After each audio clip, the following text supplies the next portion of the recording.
Hello दोस्तों। IBPS PO का assistant manager या फिर जो मैनेजमेंट ट्रेनीज प्रोबेशनरी ऑफिसर्स का नोटिफिकेशन जारी हो गया है और आज की इस वीडियो में मैं अंकित गंगवार आपको इसी इस नोटिफिकेशन के बारे में डिटेल में बताऊंगा, जिसमें मेंशन होगा हमारा जो है आईबीपीएस पीओ का फॉर्म जारी हुआ है, इसकी डेट्स क्या है, मतलब एप्लीकेशन कब से कब तक कर सकते हैं, फ़ीस पेमेंट कब से कब तक हो सकती है, वैकेंसीज़ कितनी है, सिलेबस क्या है, सिलेबस में अगर कुछ चेंज हुआ है तो वो इस पीडीएफ में ही मेंशन होगा, जो कि हम आगे चलकर देखेंगे। और हमको फॉर्म कहाँ से भरना है और उसकी डिटेल्स वगैरह जो भी हैं, जो भी आवश्यक जानकारी है या जो भी आवश्यक बातें हैं जो कि इस फॉर्म को भरने से पहले पता होनी चाहिए, हम इस वीडियो के माध्यम से जानने वाले हैं, इस पीडीएफ के माध्यम से बेसिकली जानने वाले हैं, जो कि आईबीपीएस का ऑफिशियल नोटिफिकेशन है जो उसने जारी किया था। ठीक है, तो सबसे पहले हम यहाँ पर देख लेते हैं CRP PO ऑब्लिक MTXP यानी कि प्रोबेशनरी ऑफिसर्स या मैनेजमेंट ट्रेनीज़ का जो पार्टिसिपेटिंग बैंक्स है, ठीक है, उसमें 2026-27 की ये वैकेंसीज़ हैं। जो अब उसी के संबंध में हमारा ये नोटिफिकेशन है। सबसे पहले यहाँ पर इम्पॉर्टेंट डेट्स मेंशन है। अगर आप बात करते हैं ऑनलाइन रजिस्ट्रेशन एप्लीकेशन जो स्टार्ट होने की डेट है, मतलब या जो उसमें आप मॉडिफिकेशन कर सकते हैं या जो अपना रजिस्ट्रेशन जिस टाइम पीरियड के अंदर आपको करना है वो डेट मेंशन है। 1 जुलाई से मेरे भाई क्या हो रहा है, फॉर्म शुरुआत हो रही है। 21 जुलाई तक आप क्या कर सकते हैं, अप्लाई कर सकते हैं। देखा जाए तो इस बार काफ़ी जल्दी पीओ का फॉर्म निकल के आ गया है। नॉर्मली थोड़ा लेट रहता है, ठीक है। फिलहाल 1 जुलाई से लेकर के 21 जुलाई तक आप क्या कर सकते हैं, अपना एप्लीकेशन फॉर्म भर सकते हैं। सेम आपका जो फीस पेमेंट होगी वो भी 1 जुलाई से लेकर 21 जुलाई के बीच में ही आपने करनी है। अगर हम बात करते हैं इसमें मेरे भाई प्रीलिम्स एग्ज़ाम की, तो जो इसका प्री का एग्ज़ाम है वो अभी इन्होंने डेट क्लियर यहाँ पर मेंशन नहीं की है, लेकिन अगस्त 2025 में क्या है, संभावित है कि हमारा प्री का एग्ज़ाम क्या होगा, आईबीपीएस पीओ का होगा। ठीक है, वैसे ही मेंस का एग्ज़ाम की जो संभावित डेट्स हैं वो सितंबर के महीने में अक्टूबर के महीने में है। ठीक है, और जो प्री का रिज़ल्ट है वो उम्मीद है सितंबर या अक्टूबर के लास्ट तक आ जाएगा, सितंबर के लास्ट और अक्टूबर की बिगिनिंग में, क्योंकि मेंस का जो एग्ज़ाम है वो अक्टूबर में रखा गया है। सेम वैसे ही declaration of result of mains examination November में होगा और उसके बाद फिर पर्सनैलिटी टेस्ट और इंटरव्यू नवंबर, दिसंबर, जनवरी के महीने में होगा। और जो प्रोविज़नल अलॉटमेंट है वो जनवरी या फरवरी 2026 तक मेरे दोस्त क्या होगी, हो जाएगी। तो ये था हमारा इम्पोर्टेंट रिगार्डिंग आईबीपीएस पीओ 26-27 का जो नोटिफिकेशन है उसके लिए जो इम्पॉर्टेंट डेट्स हैं वो यहाँ पर मेंशन थी। एक बार दोबारा से सुन लीजिए। आपका जो फॉर्म का जो रजिस्ट्रेशन डेट है, जो कि इस वक्त सबसे ज़्यादा ज़रूरी है, वो 1 जुलाई से लेकर के 21 जुलाई तक है। आप 1 जुलाई यानी कि आज से 21 जुलाई तक अपना फॉर्म भर सकते हैं। कोशिश कीजिए जितना जल्दी हो जाए भर लीजिए, 21 जुलाई का वेट ना करें। और फीस भी आपको क्या करनी है, 21 जुलाई तक ही भरनी है। ऐसा नहीं है कि फॉर्म की जो फीस है वो आप नेक्स्ट डे तक भर पाएंगे, नहीं मेरे दोस्त, 21 जुलाई लास्ट डेट है। उसी दिन तक आपको क्या करना है, अपना पूरा जो प्रोसेस है फॉर्म का, जिसमें रजिस्ट्रेशन, बीच में जो आपका डिटेल आता है, एकेडमिक डिटेल, वो सब, और उसके बाद में जो आपका फ़ी पेमेंट है वो सब आपने क्या करना है, 21 तारीख से पहले पहले कर लेना है। ठीक है, अब हम बात करते हैं यहाँ पे कुछ जो हमारे काम के जो अभी फ़िलहाल ज़्यादा ज़रूरी हैं, हम उनके बारे में देखेंगे। अगर हम पार्टिसिपेटिंग बैंक की बात करें तो bank of Baroda, Canara, IOB, UCO, bank of India, central bank of India, Punjab national bank, union bank of India, bank of Maharashtra, Indian bank और पंजाब एंड सिंध बैंक, ये 11 बैंक क्या कर रहे हैं मेरे भाई, इसमें पार्टिसिपेट कर रहे हैं।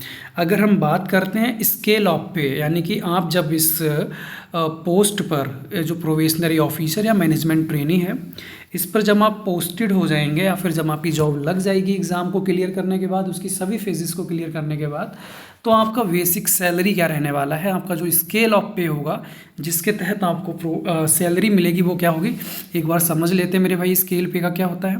देखिए, इसमें 48,480 आपका इनिशियल बेसिक सैलरी है। ठीक है, ये जो आपका मेंशन है 48,480 ये बेसिक सैलरी है।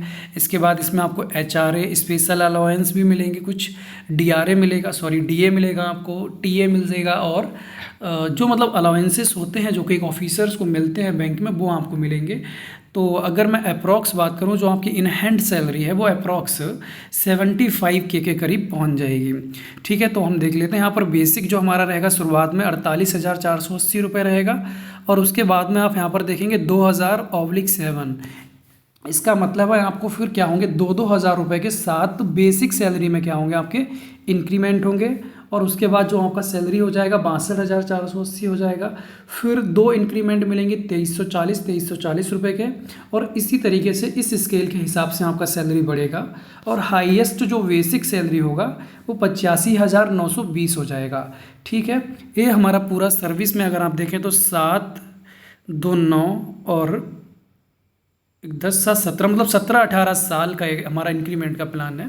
लेकिन इस बीच में सैलरी रिवाइज होती है, जैसा कि बैंकिंग सेक्टर में हर 5 साल में क्या होता है, सैलरी का रिवीजन होता है, उसमें फिर नया स्केल ऑफ पे हमारा क्या होता है बन जाता है। ठीक है, तो फिलहाल अभी जो वर्तमान में बेसिक सैलरी है वो 48,480 है, और इस स्केल के हिसाब से क्या होने वाली है, आपकी सैलरी में इंक्रीमेंट होने वाले हैं। ठीक है, इसके अलावा क्या होते हैं, कुछ एक एजुकेशन क्वालिफिकेशंस के भी एग्ज़ाम बैंक में होते हैं जो कि बैंक से संबंधित होते हैं, जैसे कि जैव और कैब, उनके भी क्या होते हैं, अलाउंसेस मिलते हैं अगर आप वो एग्ज़ाम क्लियर कर जाते हैं। ठीक है, अगर अब हमारे पास यहाँ पे इम्पॉर्टेंट टॉपिक आता है कि एक बैंक में पीओ बनने के लिए, पब्लिक सेक्टर बैंक में पीओ बनने के लिए क्या एलिजिबिलिटी है, यानी कि क्या क्या क्राइटेरियाज़ हैं जो आपके पास, जिनको आपको फुलफ़िल करना होगा। तो सबसे पहला आता है नेशनैलिटी मेरे दोस्त। नेशनैलिटी के लिए क्या होना चाहिए, एक कैंडिडेट को या तो इंडिया का सिटीजन होना चाहिए, या फिर अ सब्जेक्ट ऑफ नेपाल और भूटान से उसका संबंध होना चाहिए। इसके अलावा एक तिब्बतन रिफ्यूज़ी जो कि इंडिया में 1 जनवरी 1962 से पहले आया था, with the intention of permanently settling in India, जो कि भारत में रहने ही आया था, वो भी क्या कर सकता है, इनके लिए अप्लाई कर सकता है। उसके अलावा 4th कंडीशन है जिसमें कुछ एक माइग्रेटेड लोग हैं, वो भी अप्लाई कर सकते हैं। ठीक है, अगर हम एज की बात करें तो मेरे दोस्त 1 जुलाई 2025 की बात हो रही है। ठीक है, आप अपनी एज कैलकुलेट कर सकते हैं। 1 जुलाई 2025 तक अगर आपकी मिनिमम एज 20 साल है और मैक्सिमम एज 30 साल है, तो भी आप इस फॉर्म के लिए क्या कर सकते हैं, अप्लाई कर सकते हैं।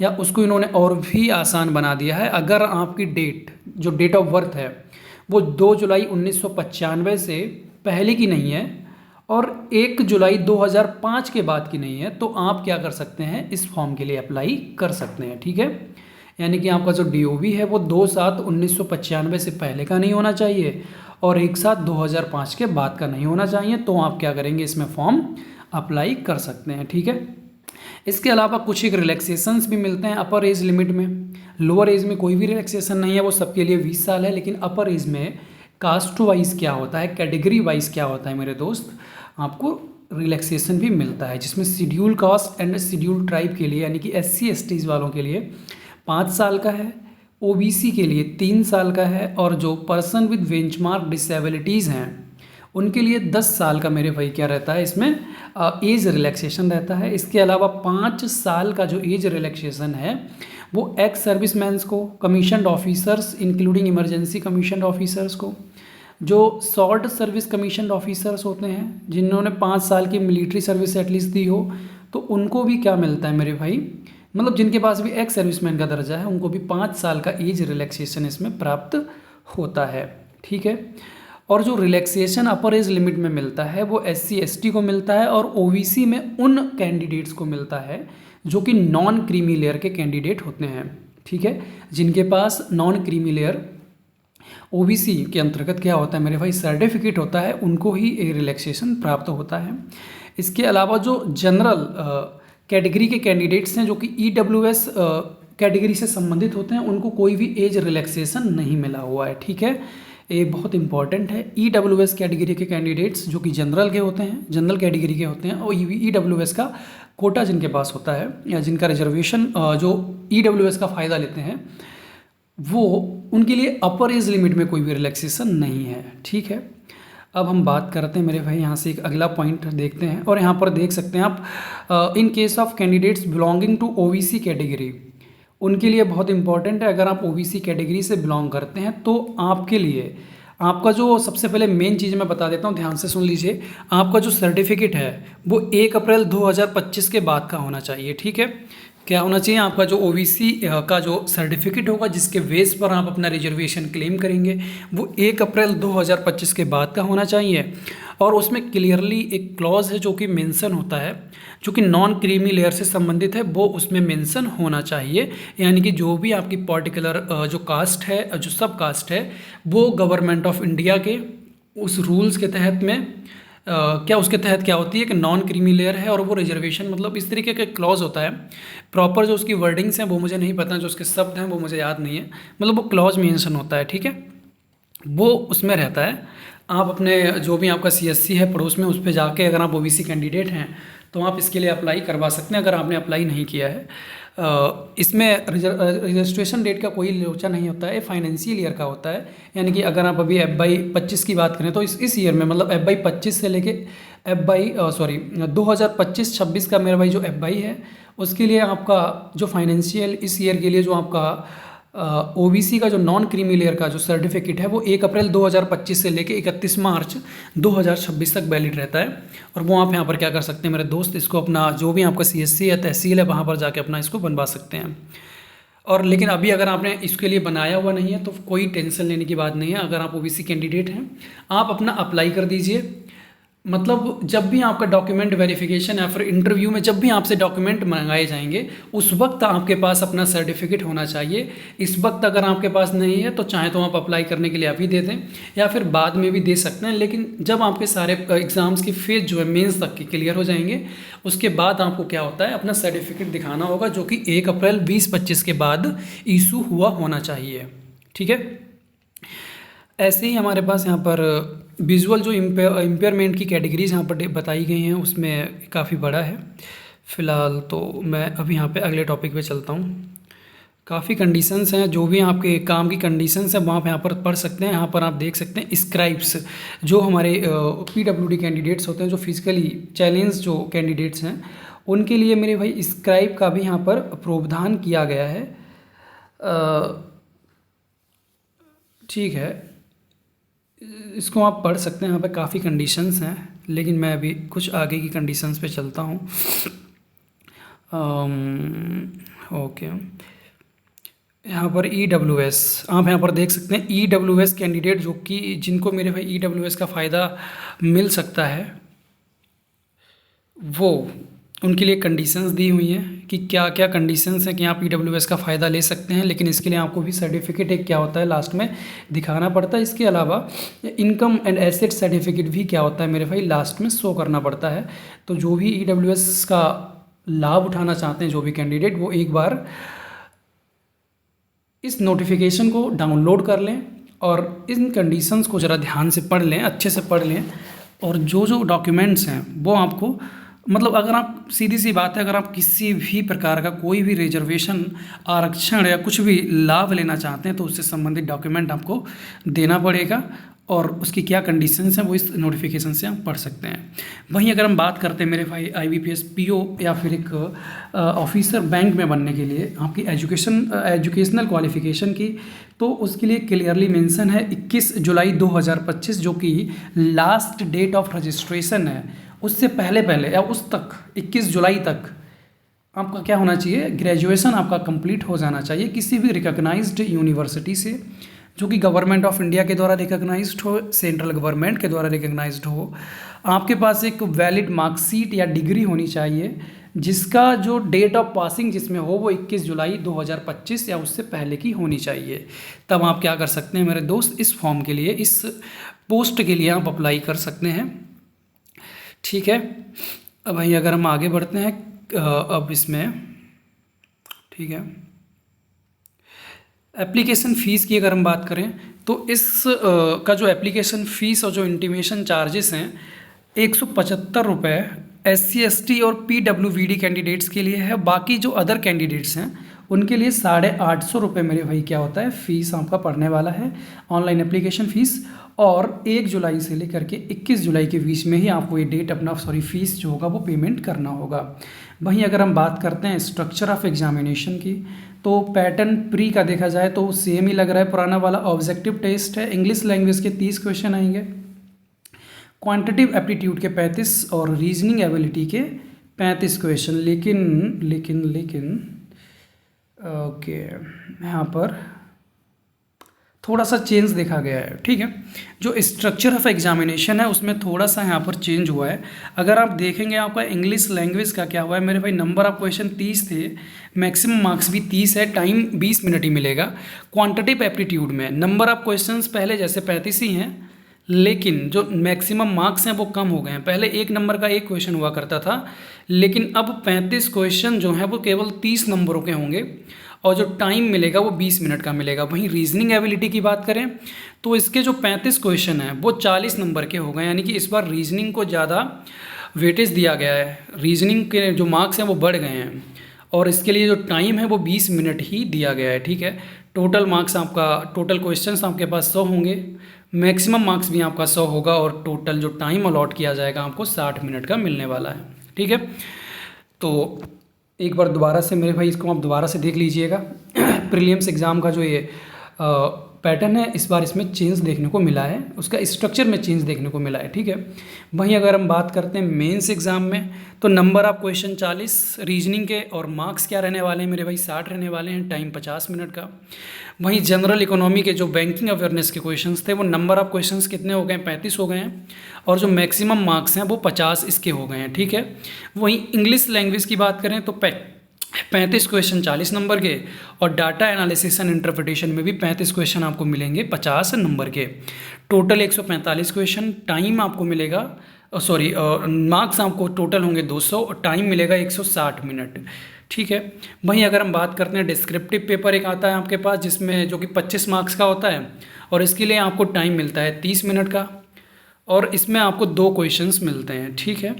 तो ये आपका मेरे दोस्त क्या है, मेंस का एग्ज़ाम पैटर्न है जो कि ऑब्जेक्टिव एंड डिस्क्रिप्टिव दोनों में होता है, जिसमें 200 नंबर का आपका ऑब्जेक्टिव होता है और 25 नंबर का आपका डिस्क्रिप्टिव होता है।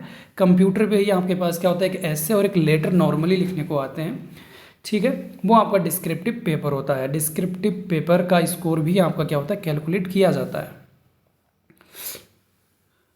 और उसके बाद में फिर आपका क्या होता है, तीसरा जो आपका प्रोसीजर रहेगा उसमें आपका पर्सनैलिटी टेस्ट होगा। यानी कि अगर हम बात करते हैं इसमें सिलेक्शन प्रोसीजर की, तो IBPS PO बनने के लिए जो आपका सिलेक्शन प्रोसीजर है उसमें सबसे पहले प्री का एग्ज़ाम आता है जिसमें आपको एक पार्टिकुलर जो कट ऑफ होगी कैटेगरी वाइज उससे, और इसमें टॉपिक वाइज भी यानी कि सब्जेक्ट वाइज भी जो कट ऑफ होती है उसको क्लियर करके ओवरऑल कट ऑफ क्लियर करनी होगी। फिर आप मेंस एग्जाम में जाएंगे, फिर आपको मेंस एग्जाम में क्या करना होगा, बढ़िया से बढ़िया स्कोर करना होगा, क्योंकि उसी के बेस पर आपकी क्या बनती है, फाइनल मेरिट भी बनती है। उसमें उसके मार्क्स कैलकुलेट होते हैं, जिसमें जो कि क्या होता है 2 पार्ट्स में होता है, डिस्क्रिप्टिव और कैसा होता है मेरे भाई, डिस्क्रिप्टिव होता है और ऑब्जेक्टिव होता है। 225 नंबर का टोटल होता है, ठीक है। और उसके बाद आपका क्या होता है मेरे भाई, पर्सनैलिटी टेस्ट यानी कि इंटरव्यू होता है। और इसमें आपको ऑनलाइन जो प्रीलिम्स एग्ज़ाम और जो मेंस एग्ज़ाम है दोनों में ही क्या होता है, रॉन्ग आंसर्स के लिए आपको नेगेटिव मार्किंग भी झेलनी पड़ती है, 0.25 या 1/4 ऑफ द मार्क्स, ठीक है।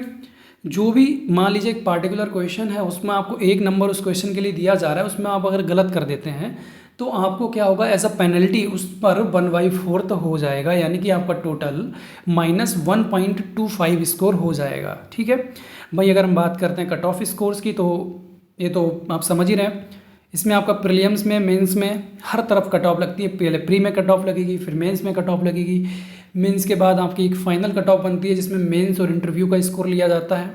एक रेशियो होता है, उस रेशियो में क्या किया जाता है, आपका दोनों का स्कोर लिया जाता है और फिर आपका उसके बेस पे एक फाइनल मेरिट बनती है जिसमें आपका सिलेक्शन, मतलब उसमें आपका सिलेक्शन हो जाता है। फिर उसके लिए आपको आगे जो अन्य फॉर्मेलिटीज़ होती हैं उसके लिए बुलाया जाता है, ठीक है।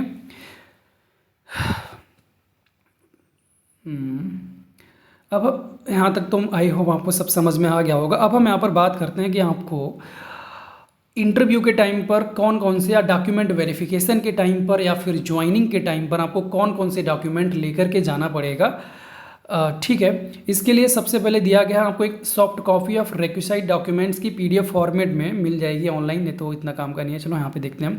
देखो जो डॉक्यूमेंट है आपको बहुत अच्छे से ध्यान रखना है। सबसे पहला जो डॉक्यूमेंट है, print out of the valid interview call letter, ये तो इंटरव्यू के टाइम पर आपको दिया जाएगा। इसमें सेकंड वाला आप देखिए, ये बहुत मेन है, क्योंकि कई बार ये गलती होती है, हम लोग फॉर्म भर देते हैं, एप्लीकेशन फॉर्म हमने भर दिया लेकिन हम ध्यान नहीं देते हैं उसका। जो जब आप फॉर्म भरते हैं तो एक एप्लीकेशन फॉर्म जनरेट होता है, उस एप्लीकेशन फॉर्म को आपको क्या करना है मेरे दोस्त, अपने पास संभाल के रखना है। उसको अपने पास सेव कर लीजिए, ईमेल्स पे अटैच कर लीजिए, जो भी आपके पर्सनल बहुत खास कांटेक्ट हैं उनमें शेयर करके रखिए, या फिर आपके पास जो भी आपका पर्सनल स्पेस जो भी है आप उसमें उनको सेव करके रखिए, उनका प्रिंट आउट निकलवा के रख लीजिए। ऐसा मैं इसलिए बोल रहा हूँ क्योंकि मेरे भाई जब भी आप इंटरव्यू के लिए जाएंगे या फिर आप आगे आगे की जो प्रोसीजर्स होंगी, जो फॉर्मेलिटीज़ होंगी ज्वाइनिंग की, उसमें क्या होता है, वैलिड ये जो एप्लीकेशन फॉर्म होता है वो आपको जमा करना पड़ता है, उसकी कॉपी आपको लेके जानी पड़ती है। हालांकि क्या होता है, रिजल्ट के बाद वो विंडो ओपन कर दी जाती है ताकि आप उसको दोबारा से डाउनलोड कर लें, लेकिन रिस्क नहीं लेना चाहिए। कभी कभार गलतियां हो जाती हैं, हम भूल जाते हैं, डाउनलोड नहीं कर पाते हैं, तो फिर प्रॉब्लम हो सकती है। इसलिए क्या करना है मेरे भाई, जब भी आप फॉर्म भरें अपना एप्लीकेशन फॉर्म प्रिंट करवा के रख लें, ठीक है। इसके अलावा आपको proof of date of birth देना पड़ेगा, अपना फ़ोटो आइडेंटिटी प्रूफ देना पड़ेगा, मार्कशीट्स देनी पड़ेंगी, जो भी आप मेंशन करेंगे 21 जुलाई 2025 से पहले जो भी क्वालिफ़िकेशन आपके पास होगी वो आपको यहाँ पर उसकी मार्कशीट्स दिखानी पड़ेंगी। और अगर आपने किसी भी प्रकार का कोई रिजर्वेशन लिया है कास्ट वाला तो वो आपको उससे संबंधित डॉक्यूमेंट आपको दिखाने पड़ेंगे, तो ठीक है। इसी प्रकार से अगर आपने EWS का लिया है, फिर OBC NCL का लिया हुआ है, या फिर SC ST का रिजर्वेशन लिया हुआ है, तो आपको अपना सर्टिफिकेट वहाँ पर दिखाना पड़ेगा। अगर आप किसी गवर्नमेंट या क्वासी गवर्नमेंट ऑफिस में या किसी भी PSU में ऑलरेडी वर्किंग हैं या काम कर रहे हैं तो आपको NOC दिखानी पड़ेगी। अगर आप वहाँ पर काम करके काम छोड़ चुके हैं तो फिर आपको अपना रिलीविंग लेटर या फिर NOC वहाँ से क्या करनी होती है मेरे दोस्त, दिखानी होती है। और ठीक है,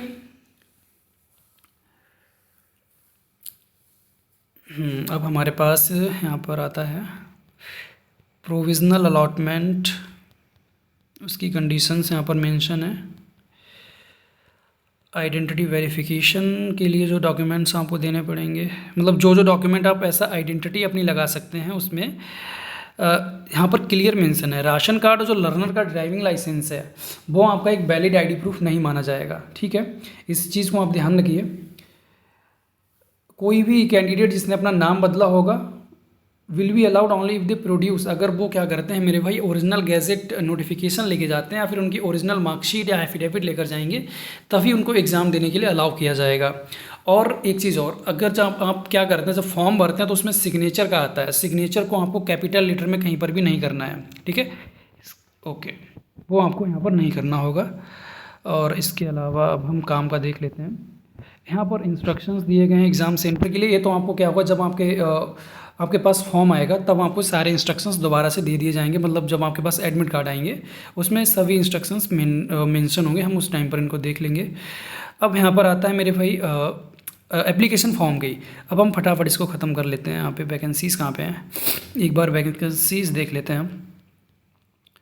ओके, ये हमारे पास वैकेंसीज़ हैं, ठीक है। यहाँ पर आप देख सकते हैं टोटल कितनी वैकेंसीज़ है मेरे भाई, टोटल 782 SC की हैं, अच्छे ओके।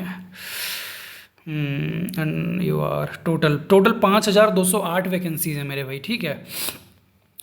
टोटल कितना वैकेंसीज है हमारे पास, 5208 वैकेंसी है हमारे पास। और यहाँ पे अलग अलग बैंक में अलग अलग कास्ट, मतलब जो कैटेगरी वाइज क्या है वैकेंसी यहाँ पर मेंशन किया गया है। जैसे बैंक ऑफ बड़ौदा का टोटल 1000 वैकेंसी है, उसमें से 100 EWS के लिए रिजर्व है, 270 OBC के लिए रिजर्व है, ST के लिए 75 और SC के लिए 150, बाकी 405 हमारा क्या है जनरल कैटेगरी का सीट है। इसी प्रकार से अलग अलग बैंक ने अभी दिया हुआ है। यहाँ पर इंडियन बैंक के सामने आप NR देखेंगे।